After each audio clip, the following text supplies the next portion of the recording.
Right, screw it. I think we're live. Yes, I think we are. Oh, I didn't prepare again, did I? Good evening, everyone. Welcome to what is now the last of this particular parliamentary session's Prime Minister's questions response. Yeah. Today we're going to be addressing only the 6 questions by Corbyn and the 2 by Ian Blackford. I had indicated in a video of mine that I would respond to more because I had the time to, but real life gets in the way of things like that, and I don't have such time to go through more.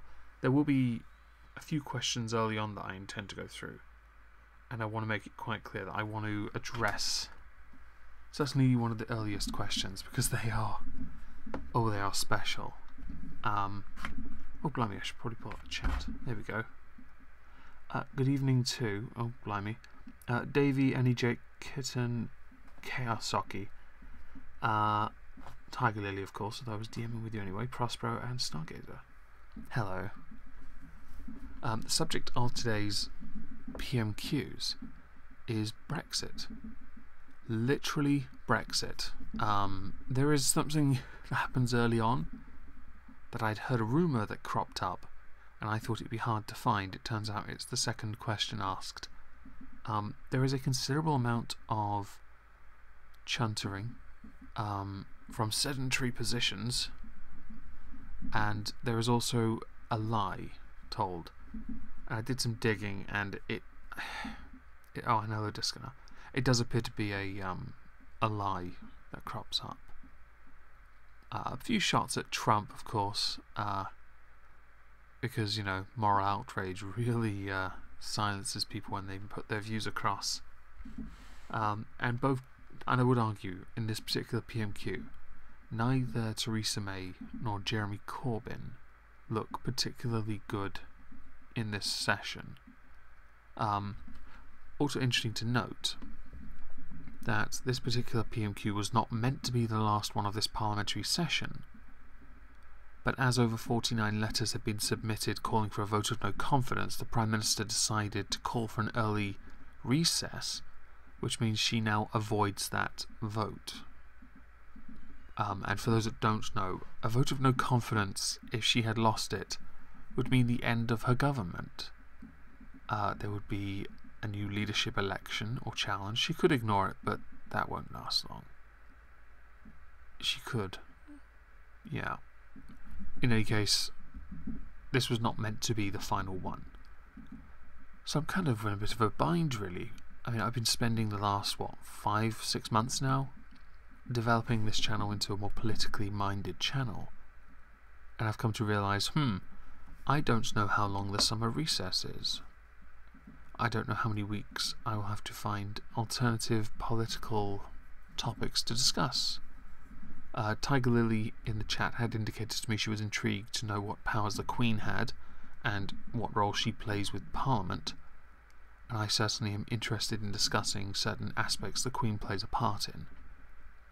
Some of it is just ceremonial after all, and it's nice to have a bit of old-fashioned pomp. Or as the progressives would say, oh, you fucking traditional regressive shit. You know what I mean. Before we jump into PMQs, and hello Daniel Butchers, and before we get into that, I want to show you something, because I ordered this on Etsy because of you guys donating through Streamlabs. I hit the target, and this is the completed final product for the tentacle hat that I have ordered. And it is now on its way to me now. It's been dispatched. I reached out to her as well because something people don't know is I drew inspiration. My avatar's tentacle hands originally drew inspiration from another Etsy seller who made tentacle mitts. However, when I reached out to them 3 years ago to make me a pair, they had not been active for 2 years at the time on the site. I showed the picture of them to the seller who made the hat, and she said she can do it. And to the standard in that picture. Once she is done, she's going to put them on Etsy, and I intend to shill them as well. They'll probably become my new Streamlabs goal, but I want to get the helmet first. Because, you know, moist. Anyway, I will be honest, with this PMQ, unlike previous ones, and you'll notice from down below, there aren't many sources. In fact, there's only the video and the Hansard. And it's because when I watched this, you're not late, Sean, because of the nature of this particular PMQ being so high emotionally charged, and I believe most sources would have been covered for these particular topics in previous PMQs, I haven't done any research for this at all. I watched it twice. I'm pretty sure I know what I have to say.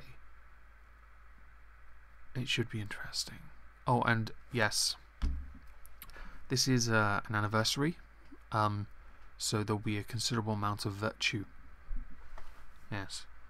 I don't know if you'll be able to see it when the video starts. When Corbyn stands up, token black lady will be that kind of nodding authority figure on what Corbyn has to say.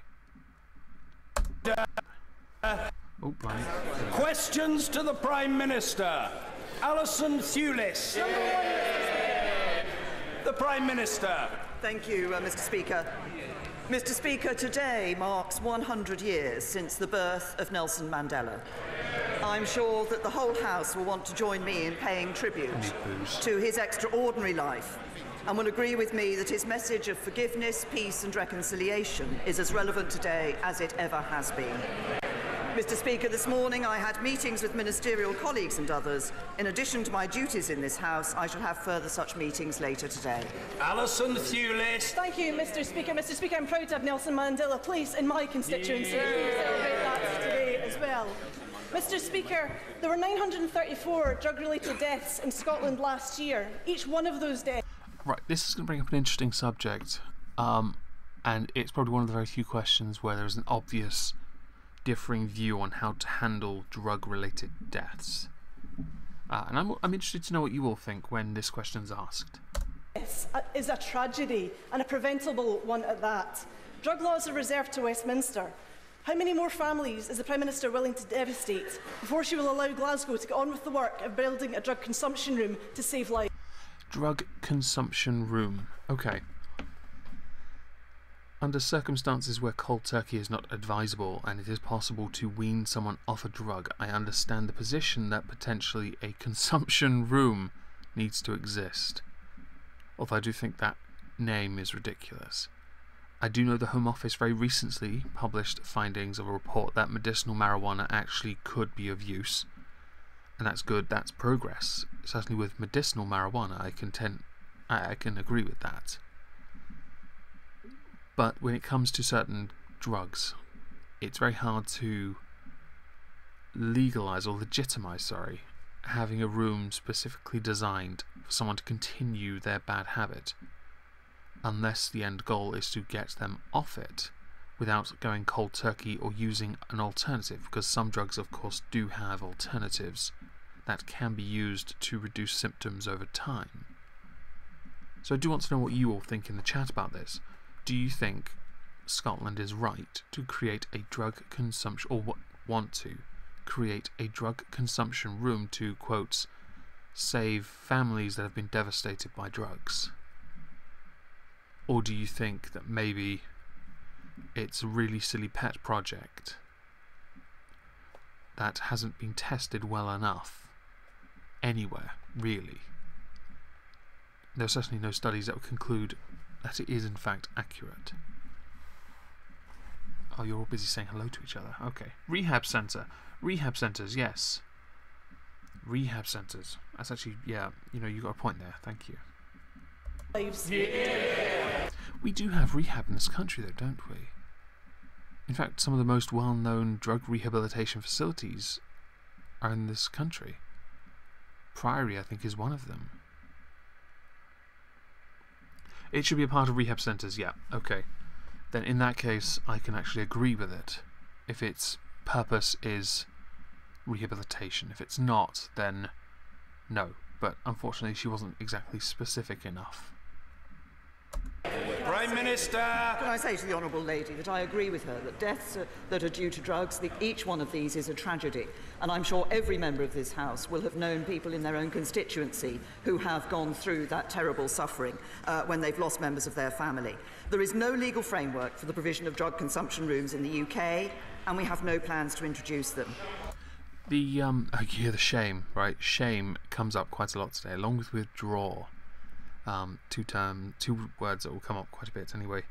The Conservatives and a number of other parties all have very, very differing views on this. There are some that think it should all be legalised. End the, quotes, war on drugs. The idea of the war on drugs, yeah, I don't agree with that. But I understand why some drugs are illegal and why some are legal. And why some drugs have benefits and some don't. I don't generally care much for euphorics. But that's only because I care more about the person's health rather than that brief minute of euphoria they get from whatever drug it is they take. But I'm not so... unless it's being force-fed down my throat, I don't generally care much. My apathy has grown over the years. I'm very British like that. A range of offences is likely to be committed in the operation of drug consumption rooms. Now, it's for local police forces to enforce the law in such circumstances, and we would expect them to do so. Actually, another thing of interest. I remember Matthew Perry, the actor, he was on, it might have been Newsnight, and he was talking with, I don't want to say Peter Hitchens, it might have been him, and they were debating whether or not those that consume drugs should be treated medically or criminally. Matthew Perry coming from the position as a former addict, as an addict himself, that it should be treated medically. And I believe it might have been Peter Hitchens, may have been,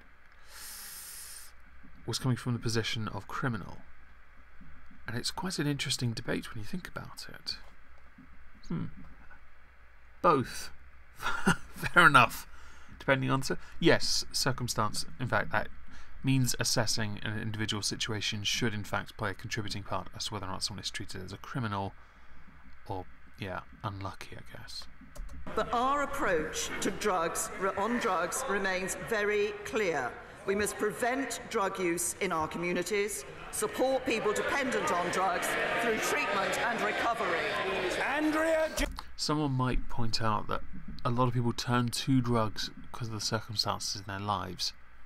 Now, I from personal experience, have lived on £5 a week for food and everything else, and it is hard. But I've never felt that urge or temptation to go down that path. So I don't quite understand why people do, but I know it happens, and I'm sure when people are desperate enough, depending on their circumstances, they do feel that need to do that. By the way, this question about to come up, oh God, I think I told someone last night that no one, even the women, will get an erection just hearing this question. The reaction also, it's so cringy. It is so cringy. The reaction is so cringy. It's so good that I honestly believe everyone will be grabbing their dicks. Even the female viewers here will be grabbing their dicks when they hear this. It is, hello Carlos, it is lip smacking good. Jenkins! Thank you, Mr. Speaker. Could the Prime Minister inform the House at what point it was decided that Brexit means remain? Yes. Oh, it's such a good question. Oh, boom. Yes, that's such... Right. It's so good. I've never seen a Conservative, she's a Conservative, outright call the PM on her bullshit like that. That's so good. Oh, both hands. Yes. That's right, Sean. Both hands. Now listen to this reaction. Oh shit. Prime Minister!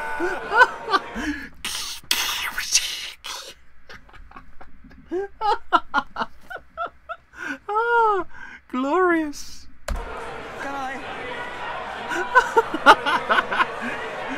Someone needs to do the Thug Life meme on that woman when she asks the question, just get the glasses, the cigarette, the Thug Life. Yes. Can I say to my honourable friend? She's completely... She is thunderstruck. She doesn't know what to do. Absolutely no point, because Brexit continues to mean Brexit. Your white paper would mean otherwise.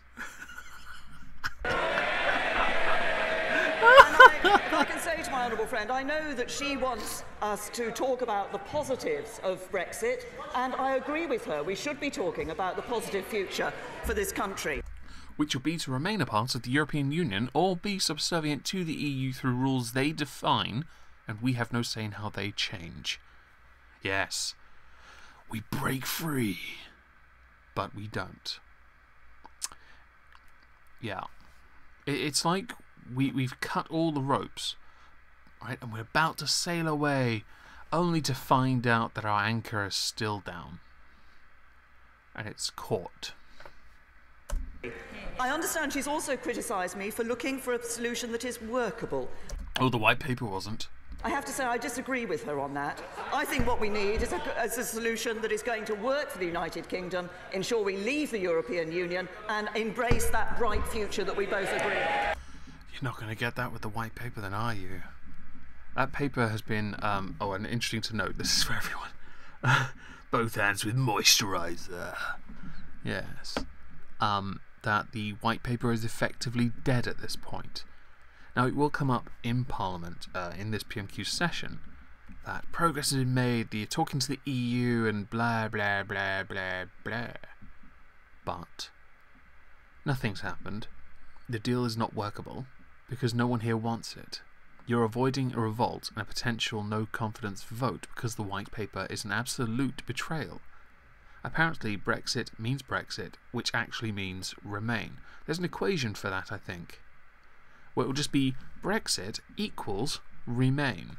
There you go. I've turned it into mathematics for you. Congratulations.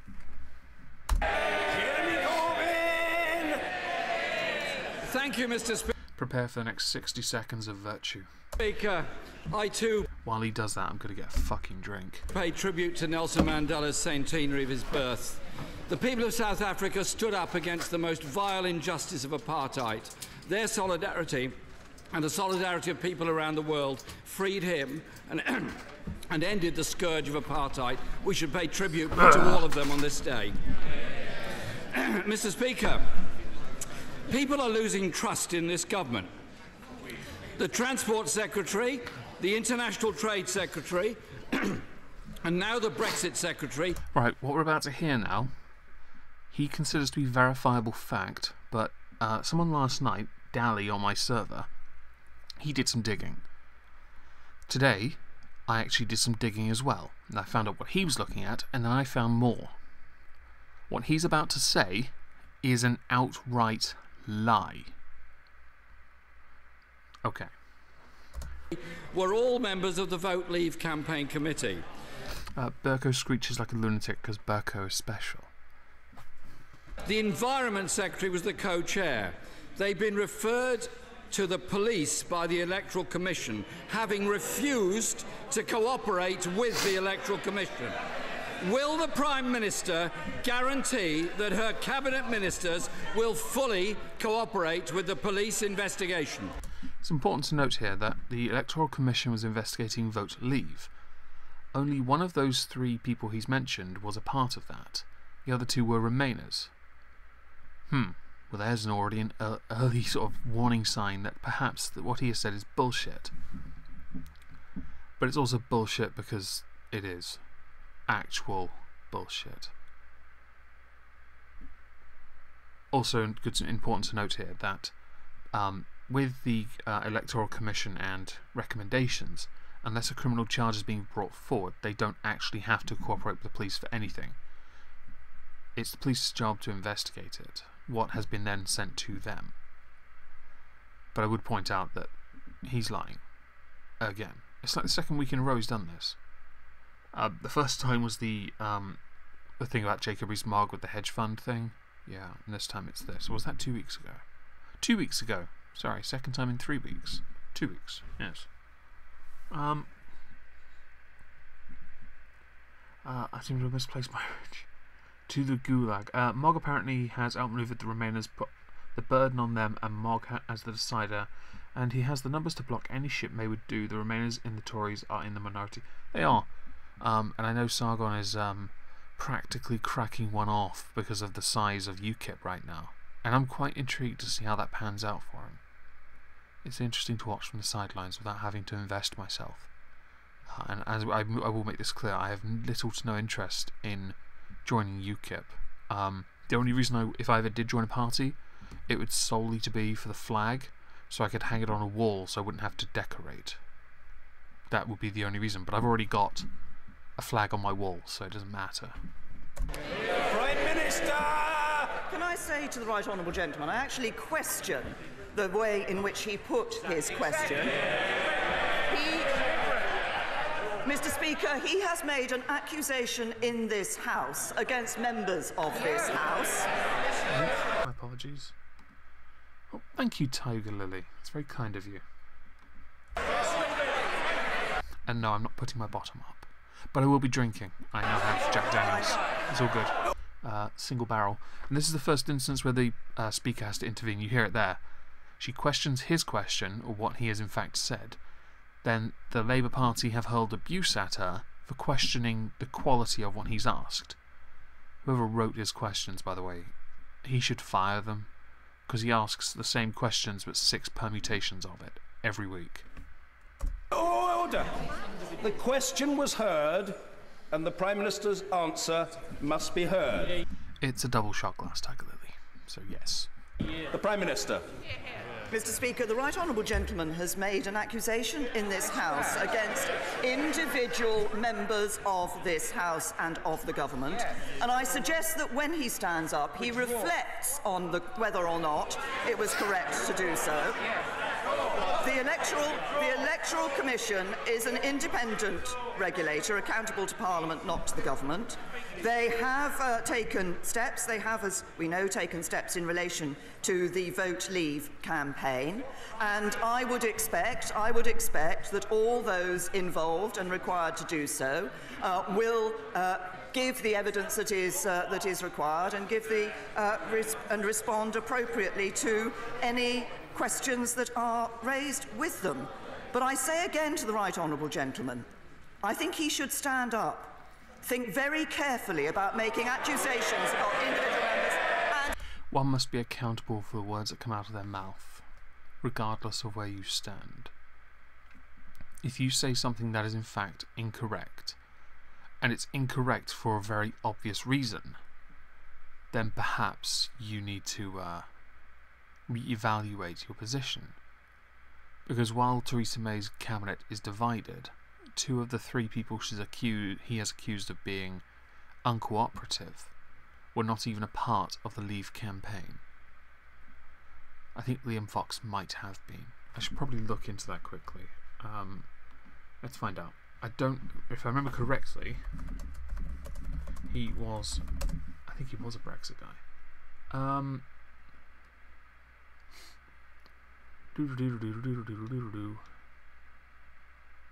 No lack of democratic legitimacy on Brexit.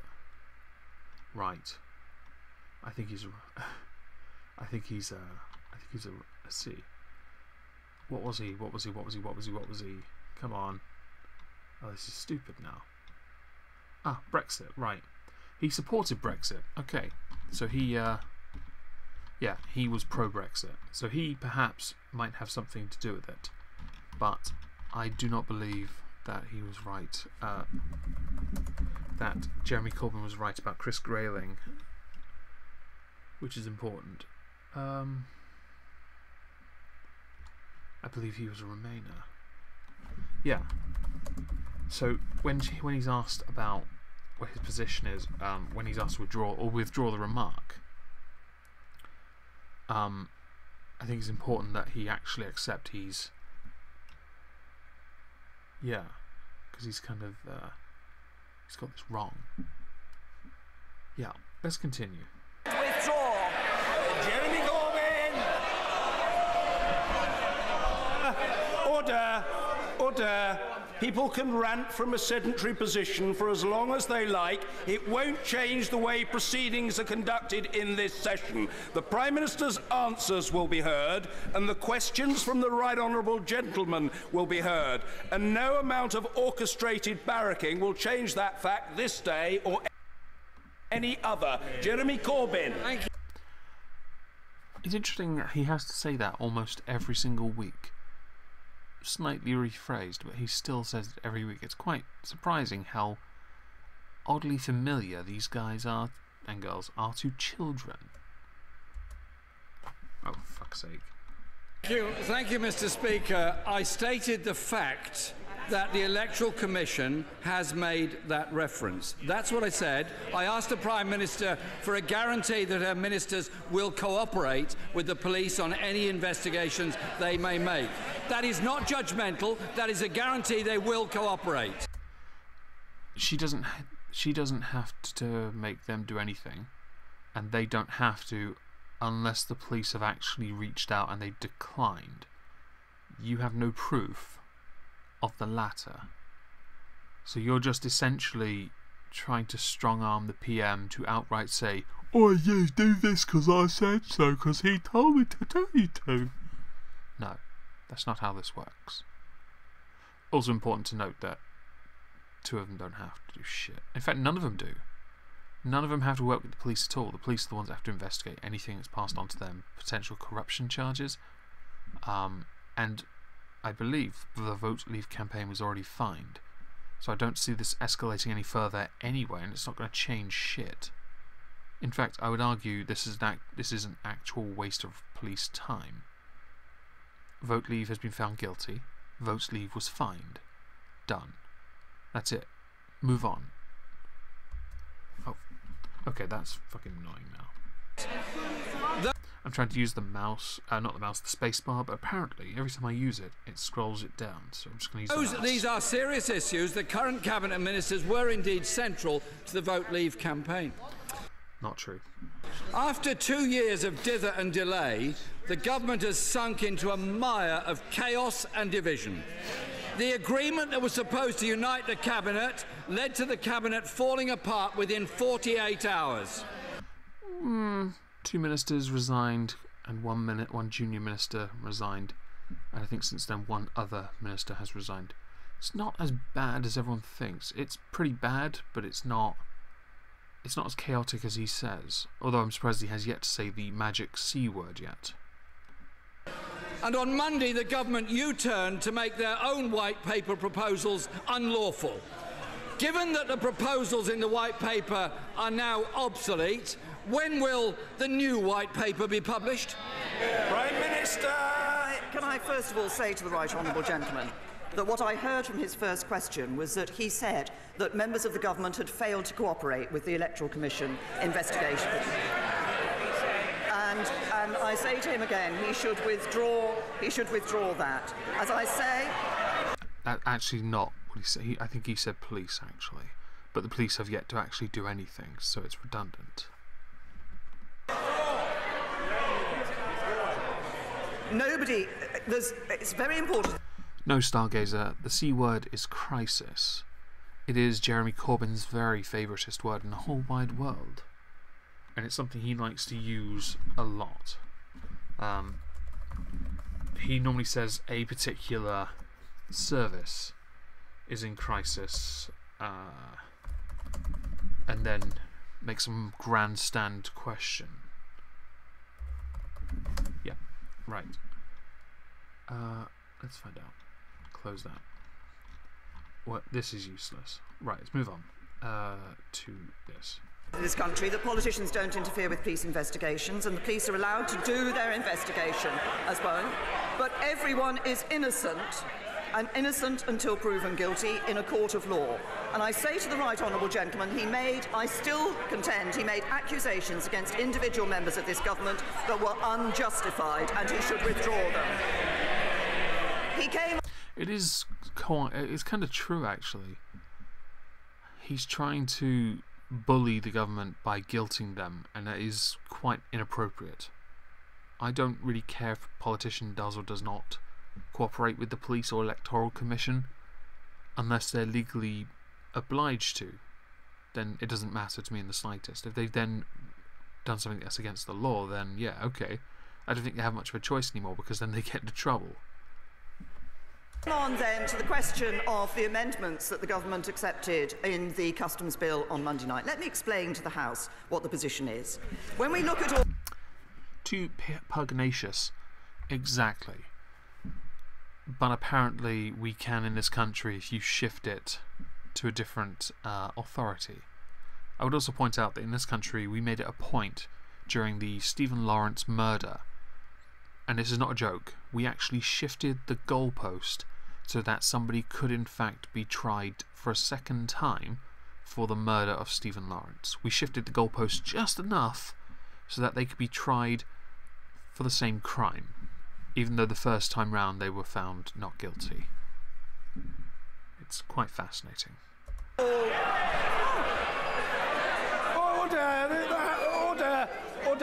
Order. We're less than a third of the way through, possibly significantly less than a third of the way through, and people are becoming overexcited. They must calm themselves, and we must hear the Prime Minister. The Prime Minister. Thank you. And the honourable lady sitting next to the Leader of the Opposition says this will be interesting. I'm going to go through each of the amendments in turn for the purposes of this House.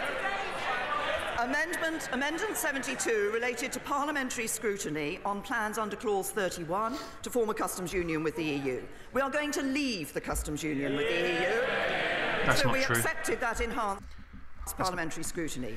Amendment 73 related to regulations on the application of VAT in certain circumstances. Such an arrangement is not part of the White Paper and the Chequers Agreement. We were able to accept that too.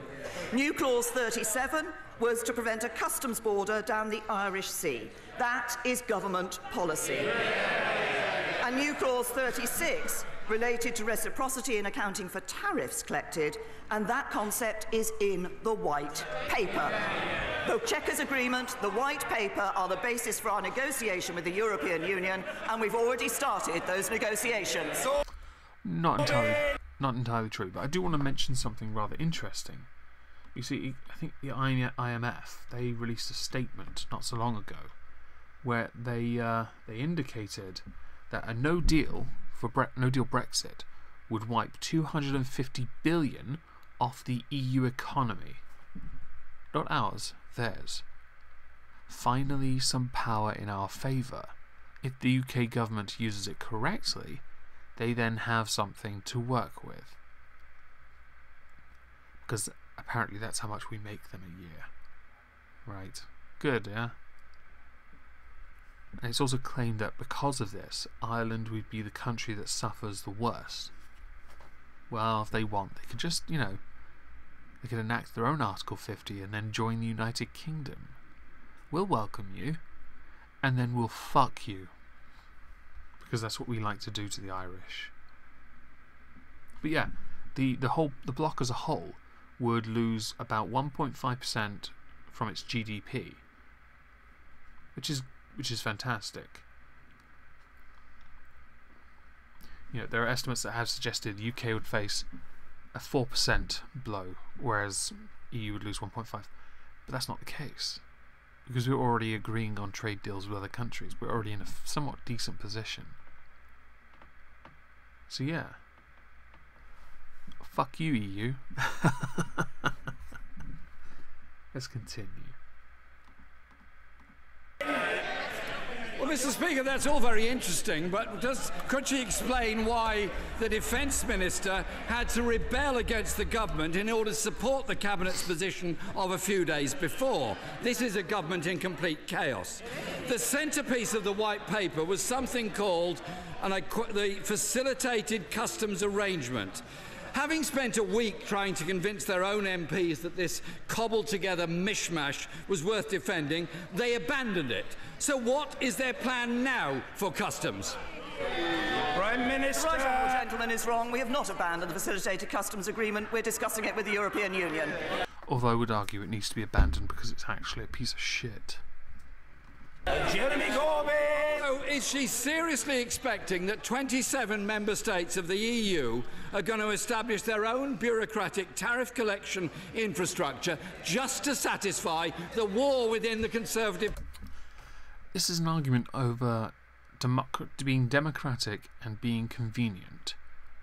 It is not the job of us to do their job. Their job would then be to collect those tariffs, not our job. It would, of course, be simpler for someone like you, who was once themselves an ardent Brexiteer who is now nothing more than a puppet for the EU, to just remain a part of the customs union and single market, therefore negating any need to actually sort this shit out. But as we have now discovered, Brexit is vastly complex, and yeah, if some of the states have to collect tariffs, then so be it. I quite frankly don't care. I'm sure the EU will be the one that implements this system and overcharges all the other nations to facilitate this shit.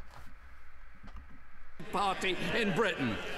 On Monday evening, the new Brexit Secretary was starting the next round of Brexit negotiations. No wonder he didn't turn up. He doesn't know what he's supposed to be I believe he was at a think tank at the time. negotiating. 2 years on from the referendum, 16 months on from triggering Article 50, isn't the case that the government has no serious negotiating strategy whatsoever? They have put forward ideas, and they've repeatedly been shot down. At least they've come up with ideas, though. And I do want to point this out. Okay, yeah, it's not your job to come up with a solution, but your solution is to just remain in the EU anyway. It's not to adopt a Norway model or Switzerland model, neither of which are feasible for us. In fact, they are dog shit. But I would also argue that the white paper is far worse than the Norway model. But I want to point out that you offer no solutions. You keep saying we're a government in waiting and that we are ready to negotiate the best deal for Britain. But you haven't shown your hand. You haven't shown anyone anything, even a glimpse of what you could actually do. Because I think you know you have nothing. While this Prime Minister exhausts ideas that don't work, she has to get more credit than you get, because at least she's coming up with ideas.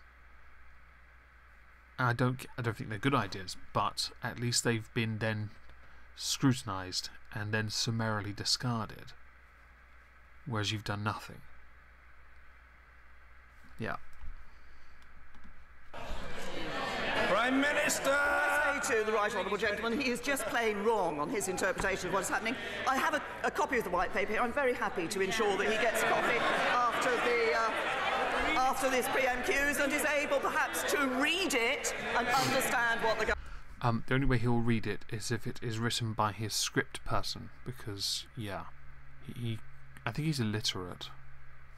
Government is doing and the basis we on. But I say to the leader of the opposition, there are indeed differences between us on this issue. I will end free movement. He wants to keep it. No, she won't. I want us out of the customs union. He wants No, she won't. us in. I want us out of the single market. He wants us in. Debatable. I want us to sign our own trade deals. He wants to hand them over to Brussels. That is true. I've ruled out a second referendum. He won't. Even though a number of our MPs this week, Justine Greening being one of them, has in fact said that she wanted a second one. And while I'm adamant I would not vote, I do believe Leave will win conclusively, because people are so sick of this shit. Now that they've had more time and they've seen all this crap come out, do you really think they're going to be like, fuck it, let's just remain? There's so much aggro.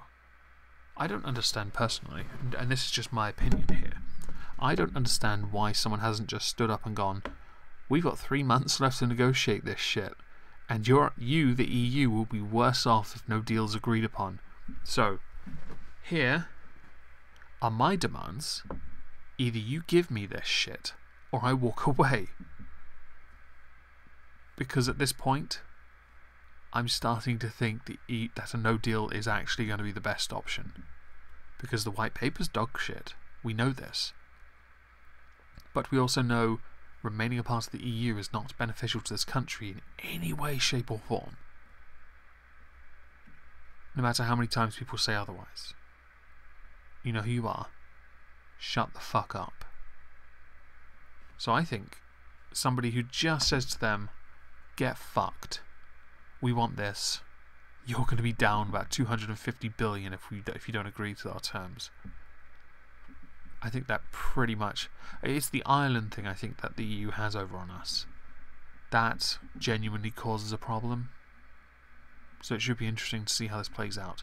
But with this particular feckless cunt in charge, with that gigantic slave chain on her neck, I can't imagine she'll actually do much as far as show any kind of backbone.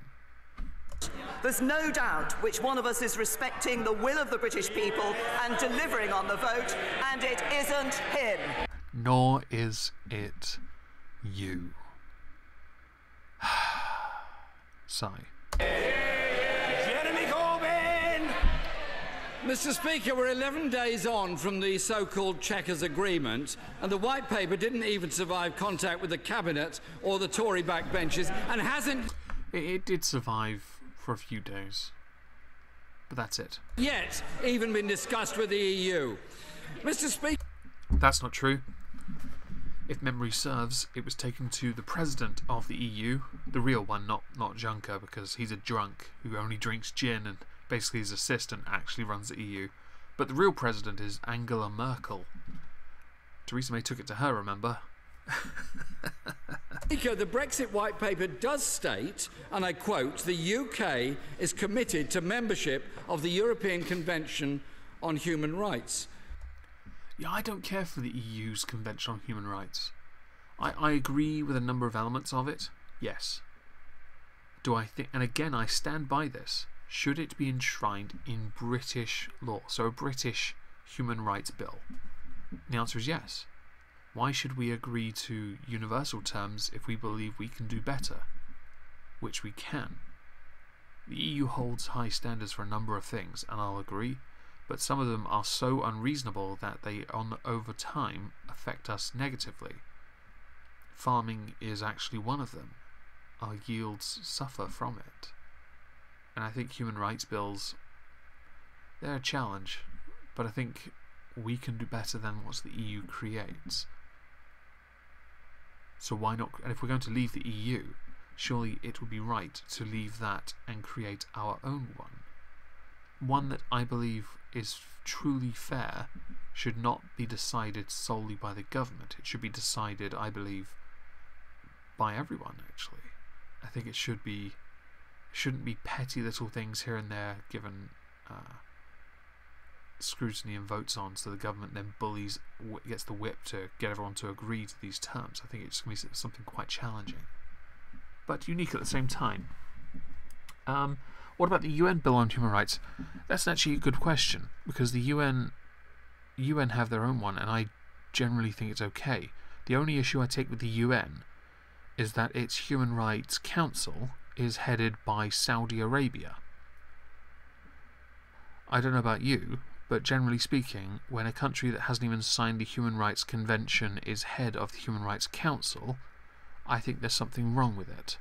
And if memory serves, the only reason Saudi Arabia even got a seat in that council is because all the other countries within that region are so much vastly more shit than Saudi Arabia.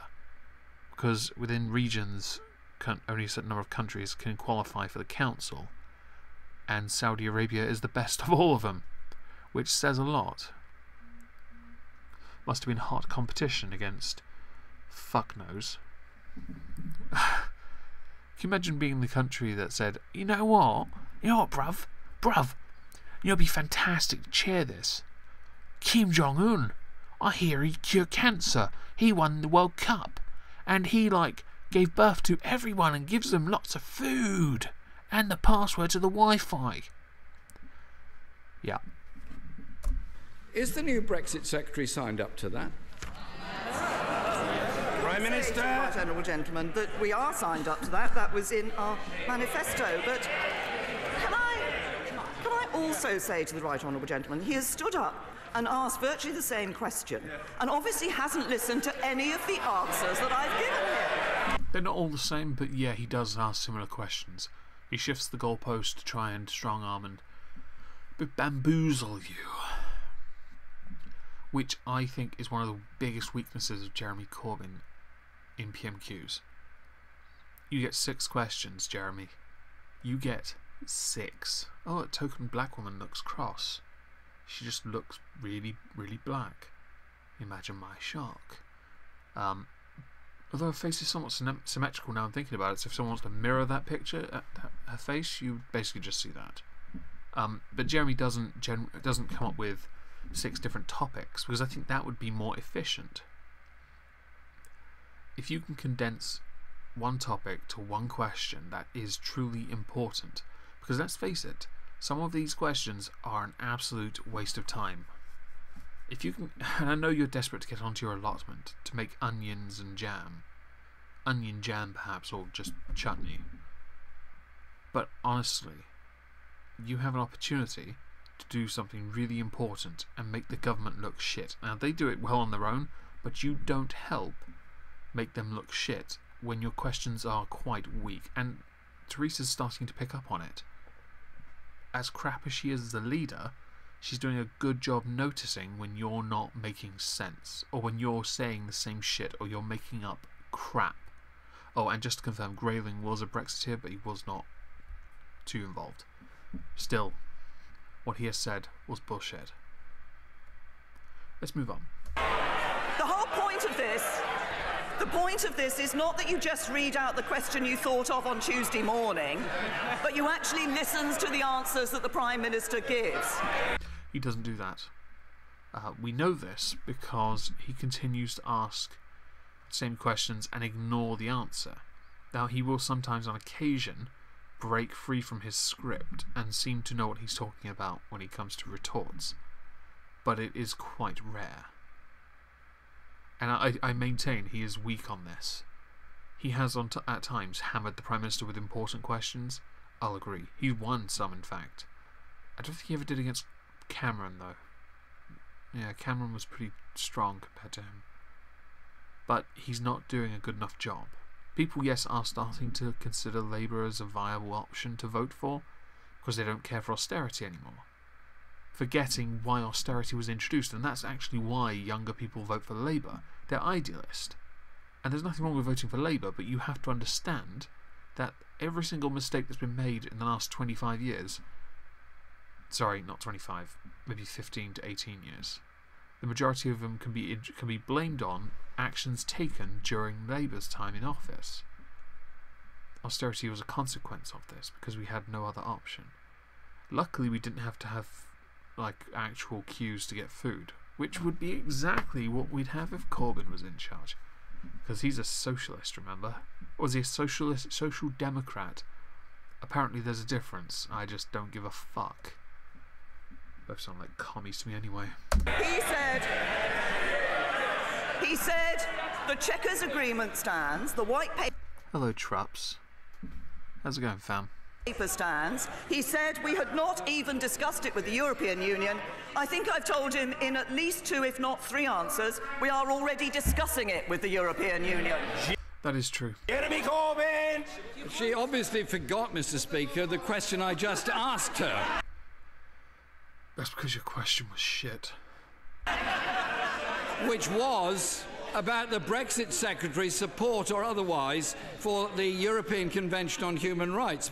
If I remember correctly, the Brexit Secretary is also a communist. I would have thought you, the red tie wearing you, would actually be a huge fan of his. Because he's on record of saying, I don't support the Human Rights Act and I don't believe in economic and social rights. He is obviously backsliding. Which is something you support, isn't it? More drink. I'm going to give booze, hang on.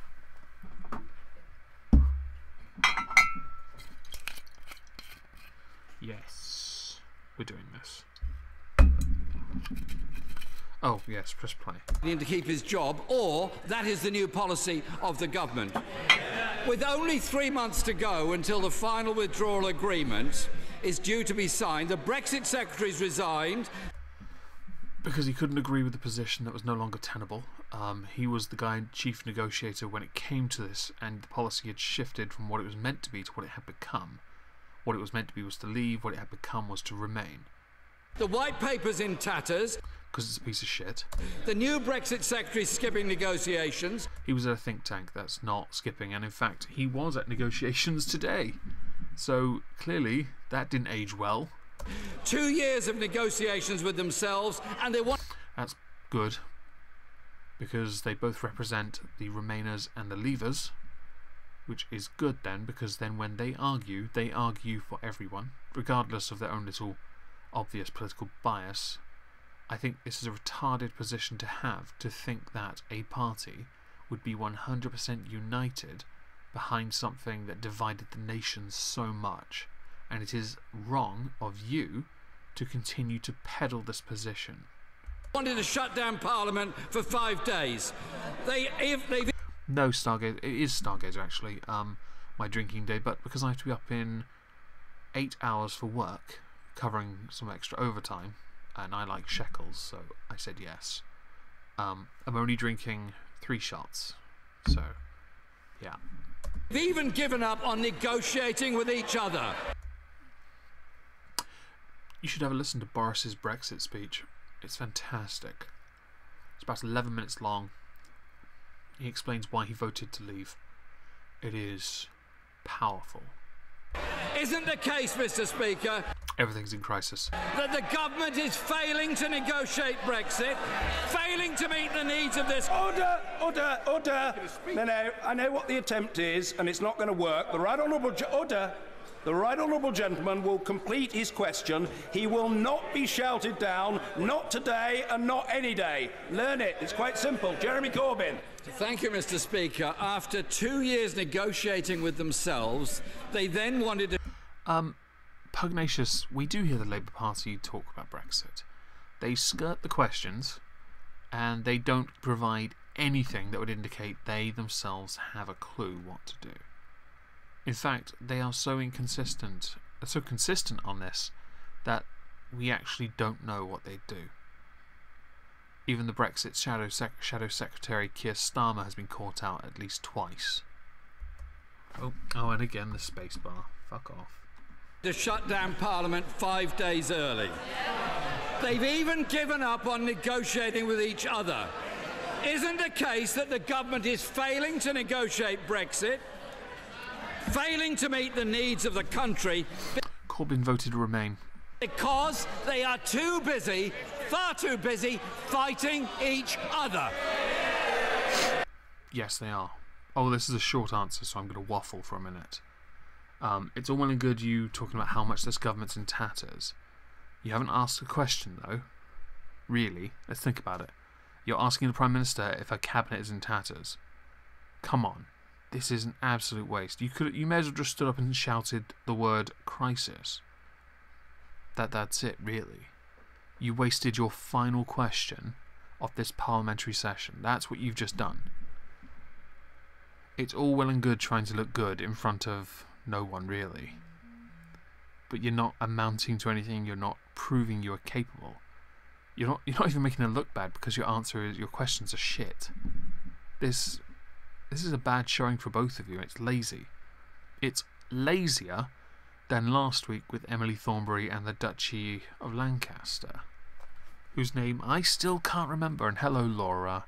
Hashtag #NutInLaura. Prime Minister! Let me tell the Right Honourable Gentleman what I've been doing. Oh, this is not the answer I expected. Okay. Over the last week. And perhaps let me... Oh shit, yeah. Okay. This is going to highlight something truly astonishing, and the fact that I didn't even know about this until it happened, until she mentions it in PMQ, says a lot about media coverage.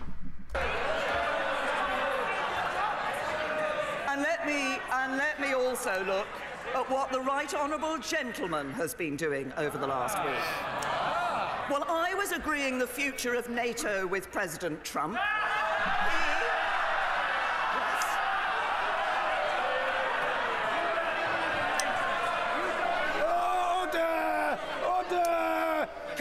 Mr. Lewis! I know that Donald Trump is a very polarising figure, but I don't understand why they laugh so hard when President Trump does anything. They only ever morally they only really get angry when he does something they consider to be wrong. Little do they know any of the actual facts, so they're essentially proving everyone wrong when they think that the politicians are fucking idiots.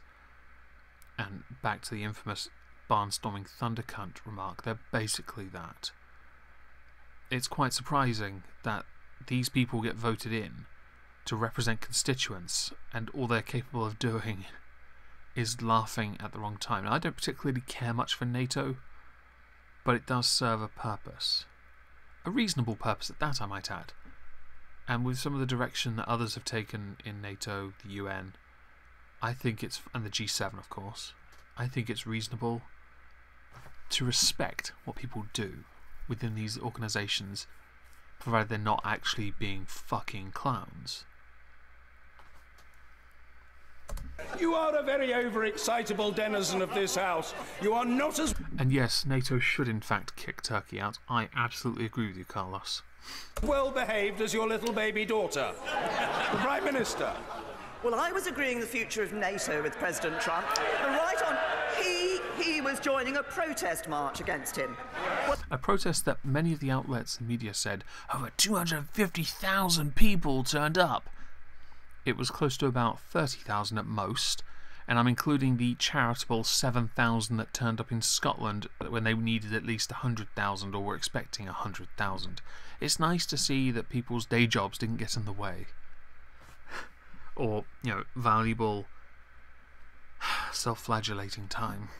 Well, I was delivering a plan for our future trade with the EU. Which is a load of shit. He was delivering a plan to teach children how to go on strike.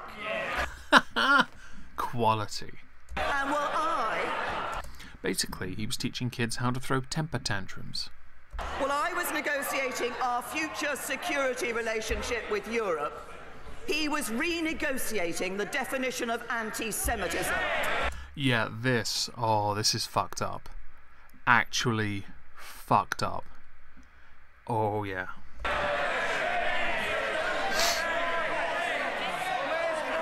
He protests, I deliver.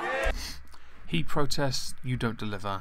He genuinely did this. I cannot believe it. There is a standard people abide for what anti-Semitism is. His shift in definition included not recognising Jewish people as a race, I believe. And I believe this planted question will cover it quite nicely.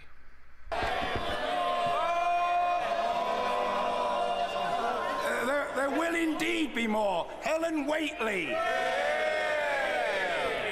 Thank you, Mr. Speaker. 31 member countries of the International Holocaust Remembrance Alliance have an agreed definition of anti-Semitism. Does my right honourable friend agree that all political parties should adopt this definition and its examples without amendments or omissions? Prime Minister. Can I say to my honourable friend that I agree that all political parties should do just that. The Conservative Party has done that, but sadly the Labour Party does not agree. The Labour Party is trying to redefine anti-Semitism to allow people to say that Israel is a racist endeavour. The Chief Rabbi says that what the Labour Party is doing is sending an unprecedented message of contempt for British Jews. Even some of his own MPs are saying this is anti-Semitic. One of whom's, I believe, grandfather was actually gassed by Hitler. So, yeah, that went down well. Congratulations, Jeremy. You've, yeah. I was talking to somebody about this last night. I think it was Dally again. And I was indicating that I felt this, if he doesn't tackle the anti-Semitism, he'll never be voted in. Even with Theresa May's absolute suicide mission with the white paper, he will not win. And this is where parties are going to fracture. I don't think the Conservatives will. I think they can unite. People will leave and go to UKIP, so it won't be a fractured party. Labour is going to fracture. There's no way around that. He has to deal with the anti-Semitism problem. He has to deal with it outright and publicly, because this isn't like PMQ where he can just question what the government does. This is his action this time. Whereas before it was ministers within his... well, ministers. Whereas it was members of his shadow cabinet and backbenchers. This time it's him. And what he did was by definition not just anti-Semitic but also racist. That's quite bad. Anti-Semitism is racism.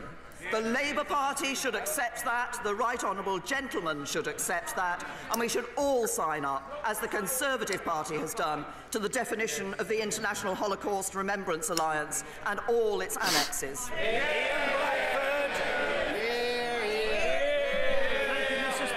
We should all welcome the 100th anniversary of the birth of Nelson Mandela.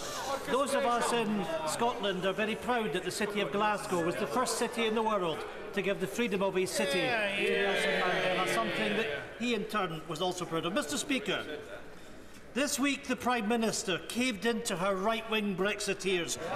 Conservative Party is right-wing by nature, just saying.